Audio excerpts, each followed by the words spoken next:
Hello, my name is Tyler Vandehay, and I'm from Grand Canyon University. Today, I'm here to talk to you about components and factors that play into an individualized education program, also known as an IEP. These will be according to the guidelines set forth by the Individuals with Disabilities Education Act, otherwise known as IDEA. One of the first components to think about as a parent when you have a child that's potentially going to be using an IEP is the involvement that's encouraged from both yourself as a parent and your child. As a parent, you should request written consent as well as written pieces when it comes to the placement, the evaluation, the eligibility, and related services that your child will need if they are going to be on an IEP.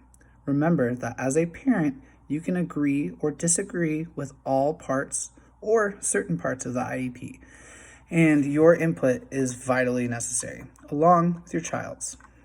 The first is the part of the IEP is usually the referral. This can be done by a parent, teacher, an administrator, school psychologist, school counselor, or even sometimes the student themselves. The IEP process can take up to 60 days and complete, and the district should provide you with an assessment plan and a copy of the procedural safeguards within 15 days of receiving the referral. Parents have up to 15 days to approve the plan and return the consent form, and then the evaluation process will begin. Within 60 days of consent is when the school district must provide a full evaluation of your child in regard to the concerns in their education. Under the IDEA, consent for the evaluation does not mean that it's consent for placement. This is just consent to be evaluated. The results of the evaluation will help determine services and eligibility that your child may have and receive. If this is the initial evaluation for a child, the IEP meeting must be held within 30 calendar days if the child is found to be eligible for services. Eligibility is done by a multidisciplinary team that meets to determine A, if your child does or if the student does have a disability, and B, if this disability results in the need of special education or related services and is affecting their work. If the parent disagrees with the decision made in the evaluation, they as a parent can seek an outside evaluation, and the school may seek an outside evaluation. There are several legal components of the IEP that you as a parent should want to see from your school district. These are legally required under IDEA.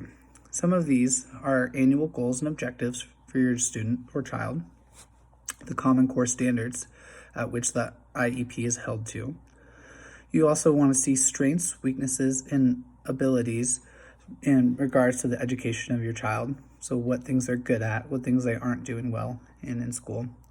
You want to see accommodations and levels of participation in the assessment. This means accommodations as to what teachers may provide to them in class and the level of participation that your child will have in general education classes.